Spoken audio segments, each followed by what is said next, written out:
Really want to see some fat. Oh, that's brilliant. A rhubarb duck maker. Feels like an urn. What a great bit of kit. Hello, hope you're good. Our first kitchen gadget today is this portable sealing machine. Electric mason jar vacuum sealing machine can meet all of your vacuum sealing needs. I don't really have that many needs for that, but you do when you make jam, which is what we're gonna do first of all. So yeah, welcome to Kitchen Gadget Testing. Remember, I've done loads and loads of videos like this over the years. Check the playlist out if you wish at the end. Remember, before commenting down below, some of these things can actually help people with disadvantages in the kitchen and even be life-changing. Others can be pretty novelty and pathetic, but we'll come on to that. So this is basically it. It looks like some sort of bottle cap remover. I've got one like that where you plunge it down. Very simple power button, USB-C charging. Look at that, they've got no expense spared there. That is a massive cable. And then in here, oh, that's quite good because you can seal by the jars that you wish. I mean, that's it will just fall off. So hopefully this machine, which we're gonna charge now, by the fake plant and my spare battery charging up, we are going to plug this in this saucepan. Jam sugar, it's got pectin in it. This is kind of like this cheap thing that I like to do where you get a bag of frozen fruit from the supermarket. So if we just mix this all around, add in the juice of a lemon, and this is, oh, there you go, you can see the temperature just about, it's just about to hit the jam setting. Oh, you lovely thing. It looks blooming gorgeous, but it's very angry, so we'll leave it for a little bit. If you're interested how you normally seal a jar, what you would do with these is you would put the cap on, and that's what the gadget's gonna help press down, this bit here. You'd put your filling in there, screw that on, and then you would submerge it in boiling water, bringing it to a boil for about half an hour, and that change in pressure whilst it does that actually fuses that cap on there. But this thing, which is now on 100% charge, should make it completely hassle-free. Like I say, it's a little hot right now, so let's move on to the next gadget. Now, whilst I'm very excited for that, I think this could be my favorite one today. This is basically a silpat. However, it's got a pyramid Egypt-inspired texture on it. On the reverse is actually the inverse of pyramids that you can use as a mold too, but it's actually quite multifunctional. So much so that I want to show you two different things with it. So this is silicone and heat-proof to very high temperatures, but it is these pyramid grooves, these peaks, that allow food to sit on it so that fat can drain away and actually cook things healthier. So here's some fatty food. So I'm just gonna pierce them slightly to see if that will help get a little bit more fat out. Really want to see some fat.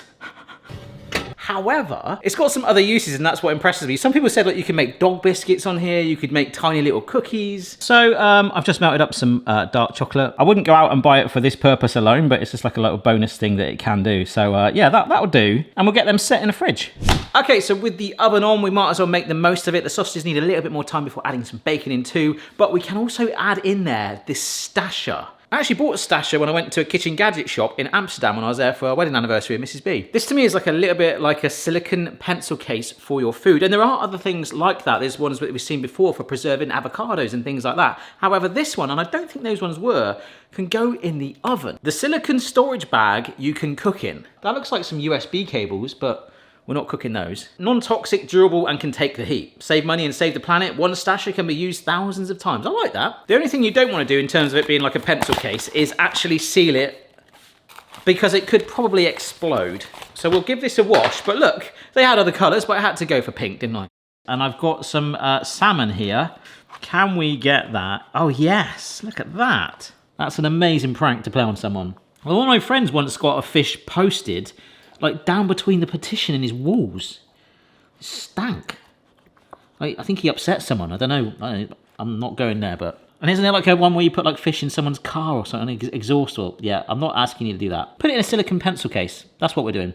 So, although I want to close this together, there we go, we can do it there. We don't do it when we're cooking in it to allow it to vent a little bit. Right then, let's go in the oven with the sausages. Sorry, can you tell I go slightly bonkers? I might be on a sugar high from that jam. Okay, pencil case. And as one thing goes in, those sausages are good. Ooh, I don't know if you can see the fatty trails. Let me just roll the, oh yes, look. In fact, where they've sat there for quite a while, that's where those black char marks are. They've started to cook themselves, but there is a lot of fat there. All right, I've been trying to buy some of like the more leaner bacon when we've been having it recently, but this has got quite a good ratio of fat on there. And back in that goes, alongside a pencil case, of course. Let's just see what happens here. Oh, look. Oh, that's brilliant. If I stack them all together, we could make a mini Toblerone. That's little chocolates. We had a gadget recently, the mini ice cube tray, where they were even smaller than that. That could actually fulfill that role. I knew I was gonna like this. One downside to it, trying to wash the chocolate out of the grooves was not ideal, and I need this now. We lay it down, pyramid side up, and should take the weight of this tray. Yep. Hello, I'm back. Just getting it out is gonna be slightly harder. There we go. Yeah, okay, that wasn't the neatest. Oh, that smells. Doesn't taste a pencil case, that's a good thing. I think I could have picked a nicer smelling one. However, I'm gonna wash that up because I wanna use it in the microwave for some rice for a fun gadget we've got after this. Oh, hang on, I think the sausages are ready. Let's do the test with this one. Can you support your mate? Remember, we've cut this up, so it would be the whole thing that's already in there that's being used to cook the sausages and bacon. Make sense? Yep, that is working. Look at all of that fat in those grooves. That is unbelievable, but also something that I don't want to see. I know it's good that we've got rid of it, but it's like, it's kind of put me off wanting to eat it, which of course I'm still going to do. But our stacker is back. Remember, we could actually let that salmon cool to room temperature, seal it together, place it in the fridge, and that is literally the whole thing. It's been cooked in it, stored in it, and I guess you could have a fork and eat straight out of it. Here's a packet of microwave rice. Stick that in there. Okay, we'll make this work. And if you're wondering the sort of rice it is, it's the one that likes sleeping all day. That's right, it's pilau. And normally with microwave rice, you would just sort of fluff it up with a fork in the tub that we just seen. But now it's in the stacker, we can actually get it in there and just push it with our fingers and thumbs a little bit to loosen it up. And it only cooks in a minute. Again, make sure the vent is open, and that's it. 1 minute, because we're gonna be putting it in this. A rhubarb duck maker. I don't know why it's got rhubarb on it. It's basically got a cap here and a little pushy thing this way. Now again, you can make eggs with it apparently. You can make cookies with it as a stamper. But also, and this is the budget version because you can get one with handles, it can mold rice. Which is why our rice is gonna go straight in here. It's yellow colored. So let's make a rice duck. That's literally it. I can see the steam coming off of that. Wow. Well, the stacker's done for the day, but actually, to be fair, I'm really impressed with that. That has got a lot of potential, different shapes and sizes, multi-use, reusable, good for the environment. Ticks a lot of boxes, right? And you probably could use it as a pencil case too. But what I believe you do, this was literally £1 on wish.com, by the way. So I'm just loading it up. And rice is brilliant for this. So we've got that movable bit there. And I only really want to do this the once. I don't really want to have ducks forever, but I imagine we just push this in like so. Just let it kind of mold it.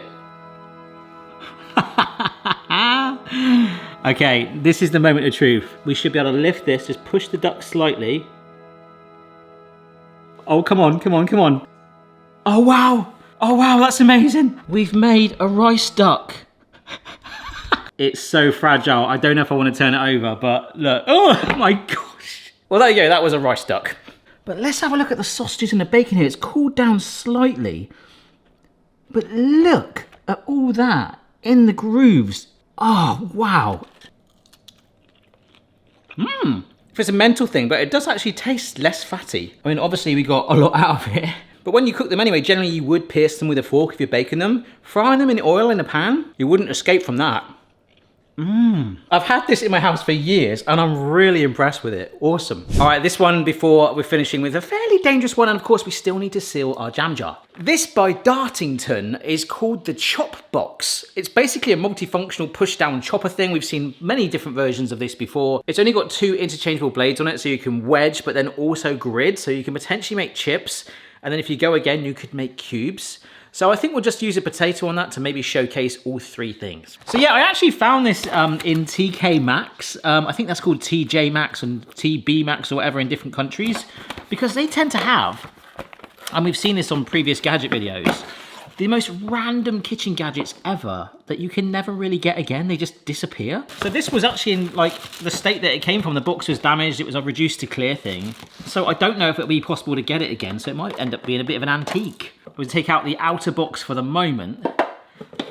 There's the blade there, and you can see it will line up. You push it down onto that straight there. But of course, if you don't want the wedges, we can take this out. And here is the grid one as well. So the grid blade with its own corresponding thing. So basically the food will get pushed by here through there, perfectly flush all the way through. And they're actually quite thin. Once you've done it, if you want, you can actually just take this outer case off and have the food on a tray. So fairly simple, a little dangerous though. I'll give it a wash and let's get some spuds. And in fact, I can see they are very sharp blades, to be fair. Don't want to be mucking about with this. So a potato, and it's told me to cut a flat side so it can bite into the blades. So we'll just get this, lock that on, and hopefully, yeah, we've just wedged. And don't get me wrong, we've seen things like this before, but I quite like the simplicity of that. I mean, the one thing I don't like so far is that, I mean, it's all solidly built, and that, again, that will sit on there nicely. It's just knowing that you've lined up this grid, because you're up here now, and like, if you're slightly out, then, look, because my hands want to come down now. Oh gosh, see, now I want to put some force behind that, but if I get like, like it actually says in the manual, do it fast. If I get too excited, I could press my finger into those blades. So just to one side, I've just sliced a little bit off of it either side and just taken a bit of height out. But I'm a bit worried about this. Yeah, there you go, that did it. But there was still that fear of my finger possibly while I was like really getting rough with it, like tucking under.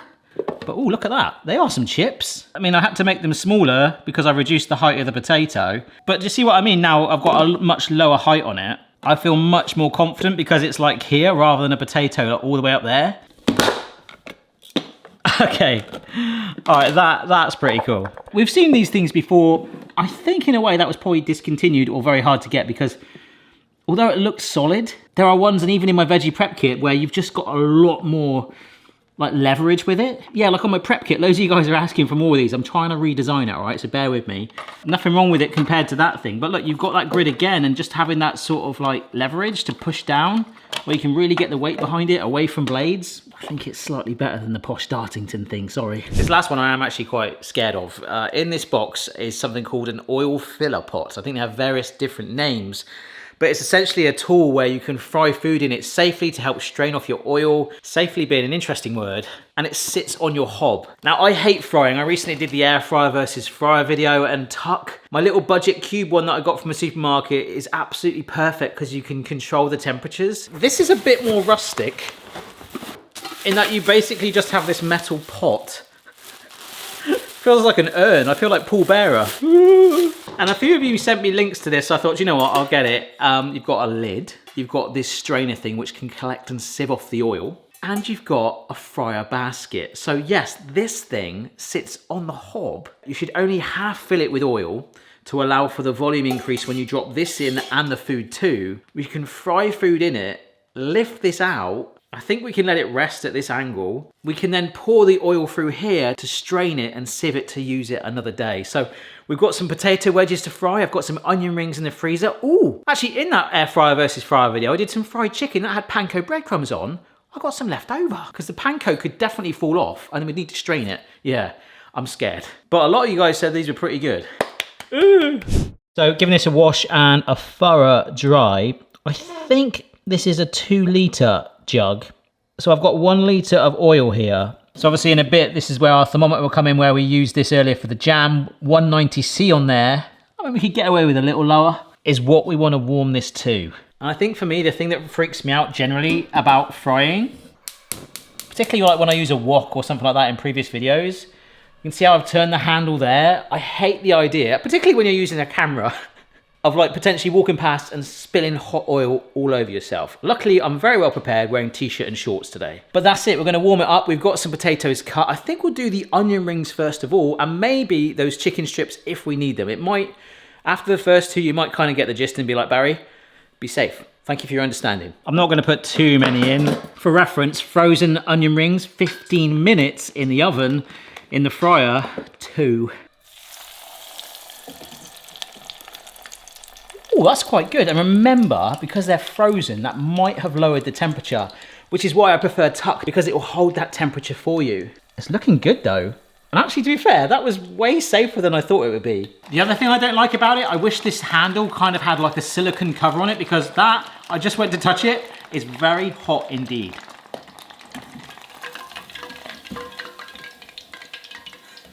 So this is what you're supposed to do. You're supposed to rest it at an angle like that. I really don't feel comfortable doing that because I feel like at any minute it could drop. But it seems to be holding itself. Ooh. Oh, that's amazing. There is so little grease on there. I know that's what the basket would do in a standard fryer anyway. So will it make a difference? I mean, it's cheeky, it's fried, but there's very little grease in there. Of course, that could be because the coating hasn't really got much for it to adhere to, but that's good. Oh, that's quite greasy. In fact, the outside of it is way greasier than the onion rings. Okay, if I was ever in doubt there was any oil in it, that's now proved the case. So this is some panko breaded chicken. I'm only gonna put 2 pieces in because that, the way I've crumbed it, ooh, might leave some shards that are small enough to fall through the basket, but still sit in the oil so we can filter it and reuse it again. Oh, brilliant, we've got floaty bits. I wanted floaty bits to show the strainer. Oh, come on. That is a beautiful colour on there. Oh, do you know what? A cheeky bit of our jam on there.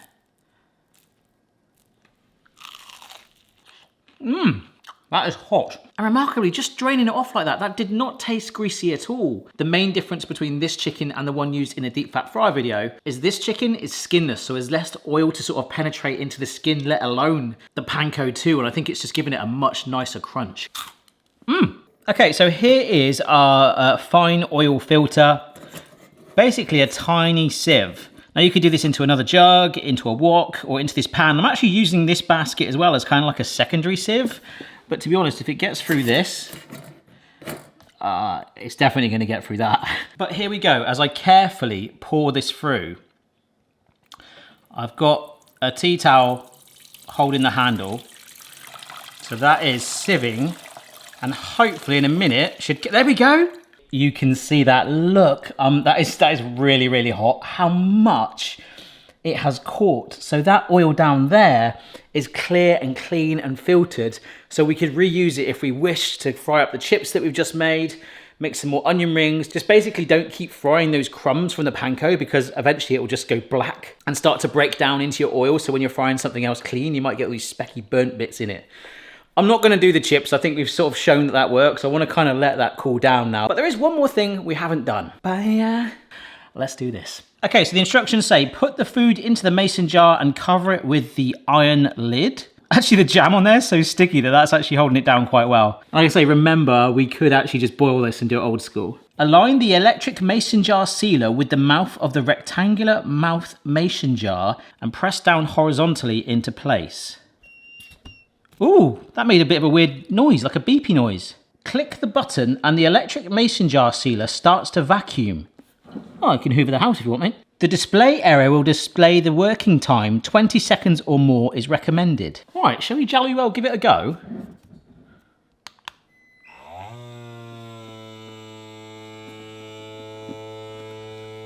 Oh. Now it's got a counter on it. Can you see that? It's quite hard to see, it's quite faint. 15.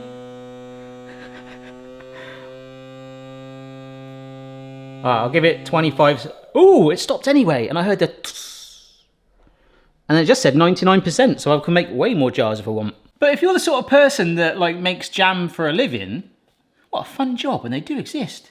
Like, what an awesome thing if this has worked. It's gonna really preserve some of your time, isn't it? Oh, right, so that's on there. Oh my gosh, that is proper wedged. That's amazing. What a great bit of kit. I mean, I guess I want to try and get it off to make sure we've not completely put it on there permanently. And one other thing that came with it is literally a bottle opener. So is this it? Is this going to help us? Oh, we popped the seal, and yes, we could have done the standard sealing, but in the words of Seal, we're never going to survive unless we get a little crazy with that pretty funky gadget. I mean, it is massive, but generally, if you're really into preserving, that is a fantastically useful tool. Another batch of kitchen gadgets put to the test. My favourite one today, I mean, despite this, has got to be our fatty pyramid tray thing, which was so multi-purpose. Although I liked the pencil case too. I liked all of them. The duck was quackers. But cheers for watching. Some homework for you. 1, check out the rest of the kitchen gadget playlist. 2, if you've seen any cool ones, do send me them on your social media platform of choice. And 3, consider subscribing for regular videos each week if you enjoy the content and made it this far, which, if you're listening to this, you have. Thanks so much for watching. Cheers then. Bye. I have got an awful lot of washing up to do, but an awful lot of lunch as well. Pigs in blankets, sausages wrapped in bacon. It feels like one of those Christmas things that you can only have at Christmas, but of course no. Of course no.